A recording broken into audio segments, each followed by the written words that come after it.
Kenya, l'incertitude règne autour de l'organisation des nouvelles élections prévues le 17 octobre dans l'attente du verdict final de la Cour suprême. Les juges ont jusqu'au 22 septembre pour détailler et expliquer leurs décisions.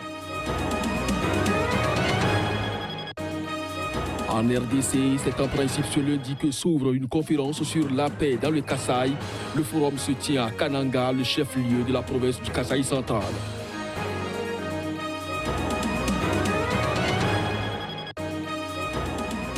Au Burundi, le parti au pouvoir a dénoncé les conclusions d'un rapport des experts de l'ONU qui accable les autorités.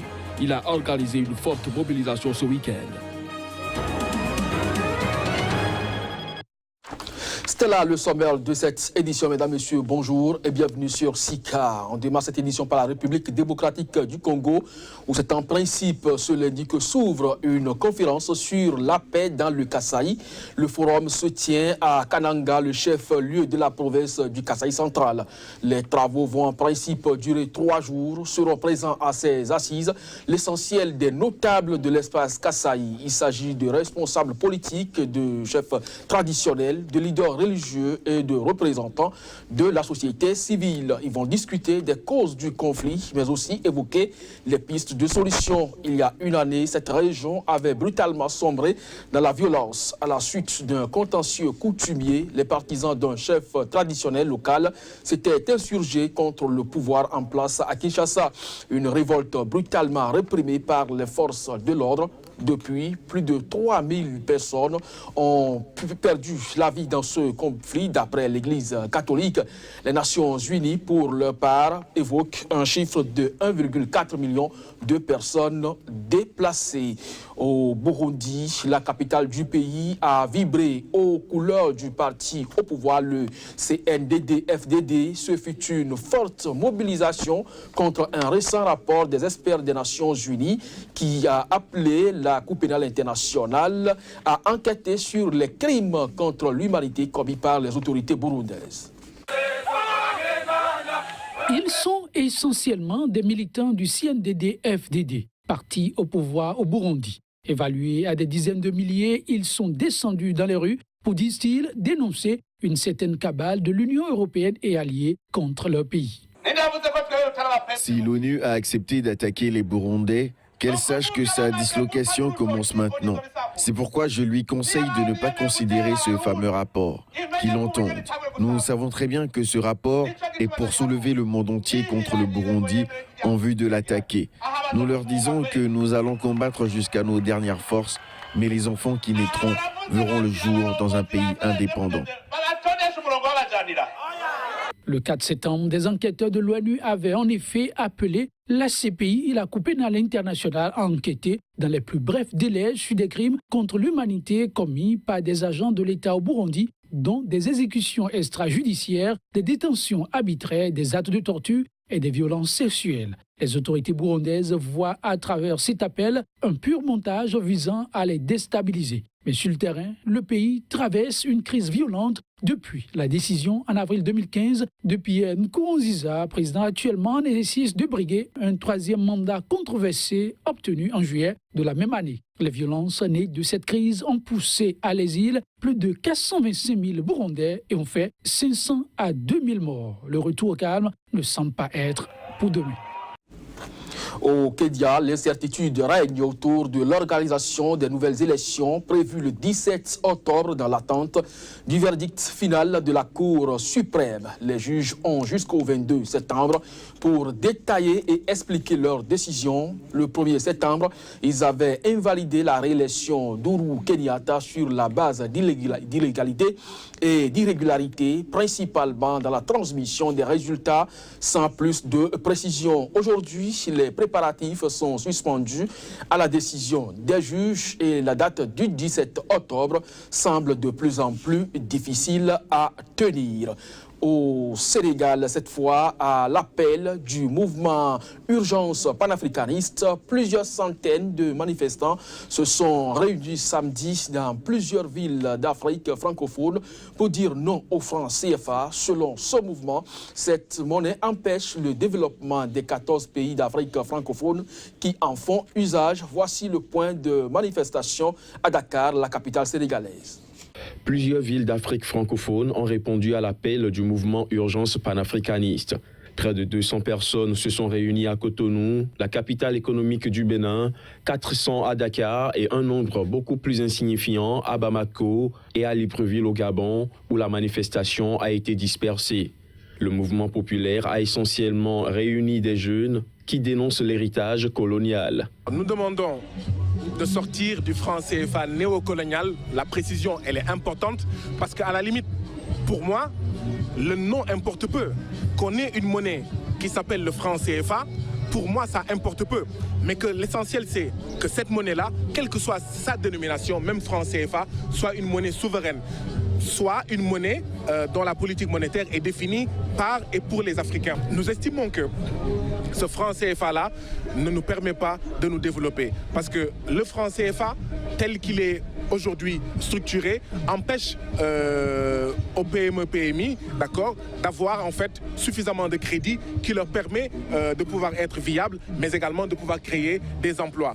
Lors de la manifestation à Dakar, l'artiste Kiman Diouf a fait sensation en avalant un billet de 500 francs CFA.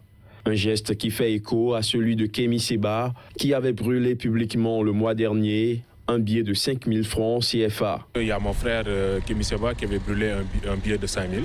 Il a eu des problèmes. J'ai dit un billet de 5 000, je suis ouvrier, je travaille dur, j'ai travaillé à la sueur de mon front, j'ai eu mon argent et j'en fais ce que je veux.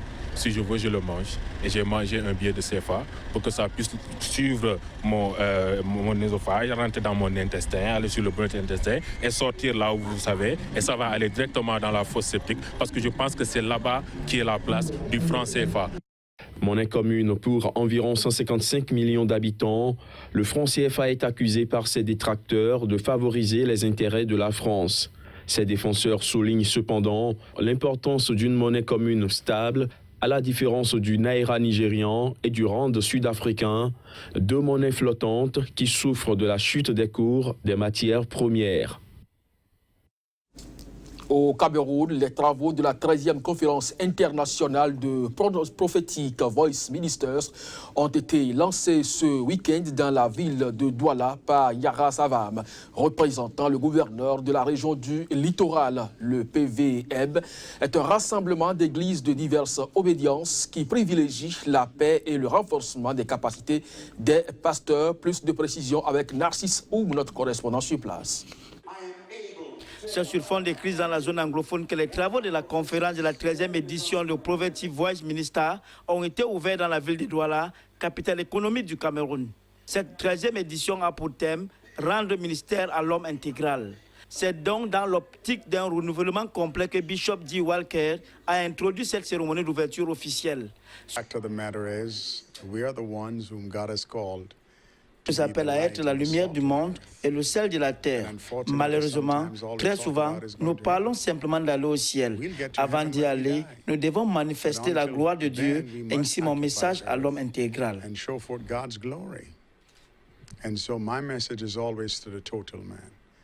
Sur la crise qui sévit dans les régions anglophones du Cameroun, le révérend Jérôme Eboa s'est inquiété des violences perpétrées sur les populations en zone anglophone et en appelle à la réconciliation. Que ce soit le gouvernement, les autorités, et j'interpelle également l'autre faction des bien-aimés anglophones, que nous venons ensemble, nous asseyons pour parler sur notre pays. Cette nation doit être confiée à Jésus. Tout ce qui se passe, je sais, derrière, c'est la main du diable pour détruire le Cameroun. Mais je peux dire que le Cameroun appartient à Dieu. La Bible dit que la terre entière appartient à Dieu. À cet effet, un mois de prière sur la paix au Cameroun est prévu.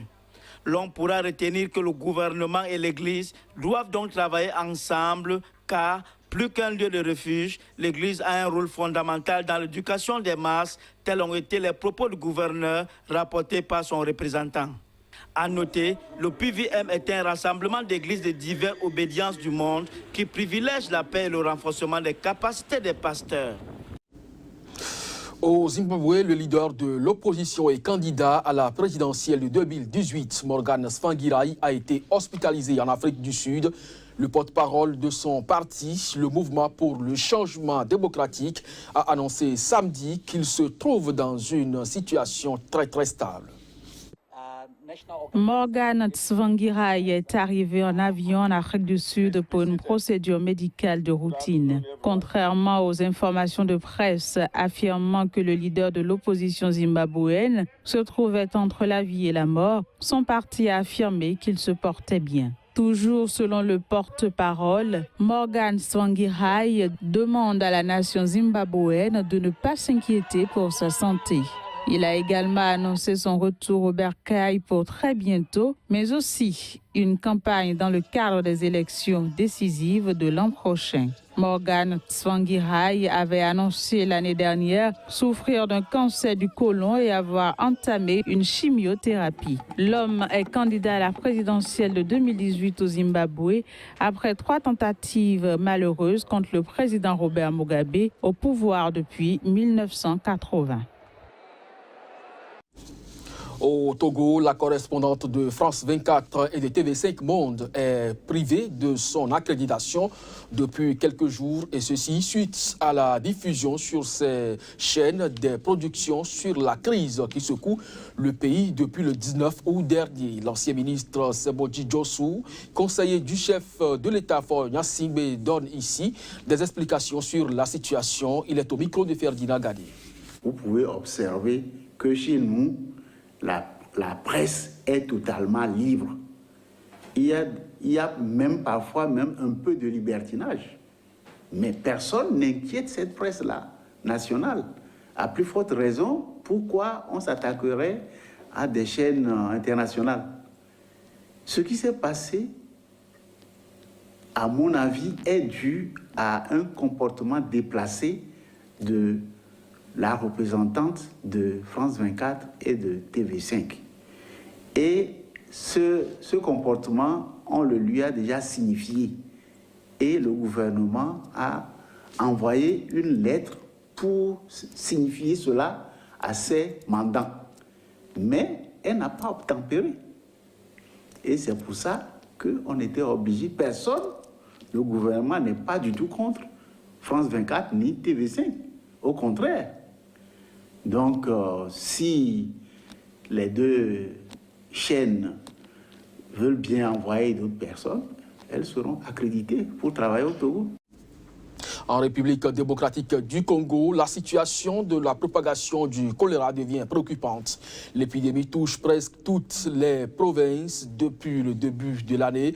Près de 25 000 cas suspects et un demi-millier de morts ont été recensés. Le ministre de la Santé, Oli Ilunga, livre quelques stratégies de riposte. Sachez des propos recueillis par Yeyet Mavinga Nzao, notre correspondant sur place.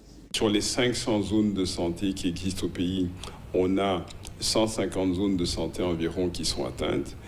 Il y a 3 catégories de risques différents. Il y a 2 zones à risque élevé. C'est la zone du Haut-Lomami et la zone de Kwilu. Il y a des zones qui sont à risque modéré. Ça, c'est toute la zone du Maniema, des 2 Kivu, un petit peu le Congo central, et tout le reste du pays est à risque plutôt très limité. Proportionnellement, lorsque le taux de mortalité est inférieur à 2%, on considère que la riposte médicale est efficace, et je crois qu'on doit féliciter la qualité de la riposte des équipes médicales à travers le pays. Alors, quelles sont les mesures urgentes qui ont été prises?